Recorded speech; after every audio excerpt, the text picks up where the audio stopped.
भाई तो चला गया, अब हम दोनों अच्छे से एक दूसरे को खुश करेंगे बगैर किसी टेंशन के। एक दिन की बात है, मैं तलाक याफ्ता थी। घर में मेरा एक भाई था और एक नौकर। मैं जिंदगी से बहुत तंग आ चुकी थी, अकेलेपन से थक चुकी थी, तो मैंने सोचा नौकर का फायदा उठाती रहूं। लेकिन भाई घर में था, इस वजह से कुछ नहीं कर पाई। खैर, नौकर किचन में काम कर रहा था, मेरा भाई बाहर गया था। मैंने सोचा नौकर से बात करूं ताकि उसे भी पता चले कि मैं उससे क्या चाहती हूँ। मैंने पूछा, काशिफ क्या कर रहे हो? वो जवाब देता है, मैडम और क्या करना है आप लोगों के लिए। मैं जवाब देती हूँ, हाँ वैसे काशिफ तुम मुझे बहुत अच्छे लग रहे हो। इस जुमले के बाद जैसे वक्त चंद लम्हों के लिए रुक गया। मैंने अपने ही अल्फाज को अपने दिल में गूंजते हुए महसूस किया और पहली बार मान लिया कि ये एहसास महज लम्हाती कमजोरी नहीं बल्कि एक गहरी तन्हाई की सदा है जो बरसों से मेरे अंदर कैद थी। तलाक के बाद जिंदगी जैसे रंग हो चुकी थी। दिन जिम्मेदारियों में गुजर जाते मगर रातें यादों और खला में डूबी रहती। कभी मैं खुद से पूछती कि क्या एक औरत का दिल वाकई इतना कमजोर होता है कि उसे जीने के लिए किसी की कुर्बत चाहिए, मगर हर बार दिल ही जवाब देता कि कुर्बत कमजोरी नहीं, जरूरत है। काशिफ जब पहली बार इस घर में आया था तो मैंने उसे बस एक मुलाजिम के तौर पर देखा था, मगर वक्त के साथ उसकी सादगी, खामोशी और खुलूस मेरे दिल की सतह पर हल्की लहरों की तरह फैलने लगे। उसकी मौजूदगी में मुझे अजीब सा सुकून मिलता,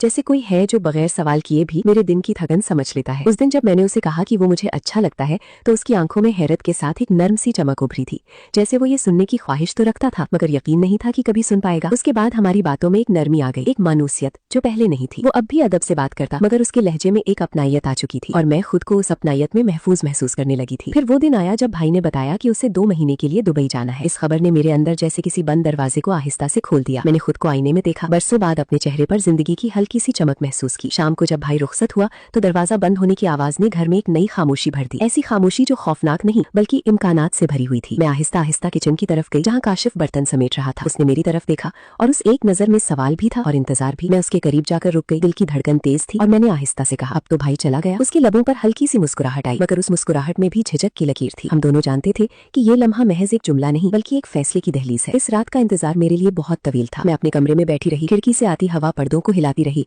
और मैं हर आहट पर चौंक जाती। जब आखिरकार दरवाजे पर हल्की सी दस्तक हुई तो मुझे लगा जैसे मेरा दिल सीने से निकल आएगा। मैंने दरवाजा खोला, वो सामने था, खामोश, संजीदा मगर आंखों में एक फैसला लिए हुए। हम चंद लम्हे बस एक दूसरे को देखते रहे। फिर उसने आहिस्ता से कहा, आप अकेली थी, मैं भी। उसके बाद हमारे बीच जो कुर्बत बनी वो महज जिस्मानी नहीं बल्कि एक जज्बाती पनाह थी, जैसे 2 अधूरे वजूद एक दूसरे में मुकम्मल होने लगे हों। उसने मुझे ऐसे थामा जैसे मैं उसके लिए कीमती हूँ और मैंने उसे ऐसे कबूल किया जैसे वो बरसों से मेरा मुंतजिर हो। उस रात के बाद मैंने महसूस किया कि मेरे अंदर का खला पहली बार भरने लगा है। दिन गुजरने लगे और हमारा ताल्लुक खामोशी में गहरा होता गया। अब वो सिर्फ घर का मुलाजिम नहीं रहा था बल्कि मेरा हमराज, मेरा राजदार और मेरी तन्हाई का साथी था। हम सुबह की चाय साथ पीते, शाम को सहन में बैठकर आसमान देखते और अक्सर बगैर बोले भी एक दूसरे को समझ लेते, मगर हर खुशी के साथ एक खौफ भी चलता था। हमें मालूम था कि ये रिश्ता दुनिया की नजर में काबिल कबूल नहीं और अगर राज खुल गया तो सब कुछ टूट सकता है। कई बार मैंने उससे पूछा, अगर किसी को पता चल गया तो? वो हमेशा मेरी आंखों में देखकर कहता, मैं आपको कभी अकेला नहीं छोड़ूंगा। इस यकीन ने मुझे वो सहारा दिया जो मुझे बरसों में नहीं मिला था। वक्त तेजी से गुजरता गया और मुझे लगा जैसे जिंदगी ने मुझे दूसरा मौका दिया है। मगर एक दिन अचानक फोन बजा और उस तरफ भाई की आवाज थी कि वो तवक्कुल से पहले वापस आ रहा है। मेरे हाथ कांप गए,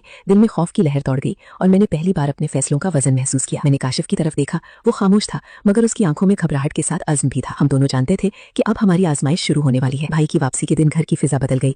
हर कदम पर मुझे अपने राज के बेनकाब होने का डर था। मैंने खुद को मामूल के मुताबिक जाहिर करने की कोशिश की मगर दिल की धड़कन हर लम्हा तेज रहती। भाई ने शायद कुछ महसूस किया था, उसकी नजरें अक्सर हम पर ठहर जाती जैसे वो हमारे दरमियान की अनकही कहानी पढ़ने की कोशिश कर रहा हो। एक शाम उसने मुझे अलग ले जाकर कहा, तुम ठीक तो हो? मैंने मुस्कुराकर कहा, हाँ। क्यों? वो बोला, बस तुम पहले जैसी नहीं लग रही। इस लम्हे मुझे महसूस हुआ कि सच छिपाना कितना मुश्किल होता है। रात को मैंने काशिफ से कहा कि शायद हमें फासले बना लेने चाहिए। वो कुछ देर खामोश रहा, फिर बोला, अगर आप चाहें तो मैं चला जाता हूँ, मगर दिल से कैसे जाऊँ? इस सवाल ने मेरे दिल को चीर दिया। मैंने पहली बार महसूस किया कि हमारा ताल्लुक महज तन्हाई का सहारा नहीं बल्कि एक सच्चाई बन चुका है जिससे हम दोनों बंधे हुए हैं। दिन गुजरते गए और हमने खुद को महदूद रखने की कोशिश की मगर जज्बात को हदों में बांधना आसान नहीं होता। आखिर एक रात भाई ने हमें साथ देख लिया। उसकी आंखों में गुस्सा, हैरत और दुख सब कुछ था। घर की फिजा तूफान बन गई। उसने मुझसे सवाल किए, इल्जाम लगाए और मैं खामोश खड़ी रही क्योंकि मेरे पास दिफा के लिए अल्फाज नहीं थे, सिर्फ एहसास था। इस लम्हे काशिफ ने आगे बढ़कर कहा, कसूर मेरा है, मैं उससे मोहब्बत करता हूँ। इस एतराफ ने सब कुछ बदल दिया। भाई के लिए ये नाकाबिले कबूल था मगर मेरे लिए ये पहली बार किसी का मेरे लिए खड़ा होना था। इस रात के बाद घर में सर्द जंग शुरू हो गई। भाई ने काशिफ को निकालने का फैसला किया और मैंने पहली बार उसके सामने डटकर कहा कि मैं उसे जाने नहीं दूंगी। ये वो लम्हा था जब मैंने अपनी जिंदगी का इंतखाब किया। कुछ दिनों की कशमकश के बाद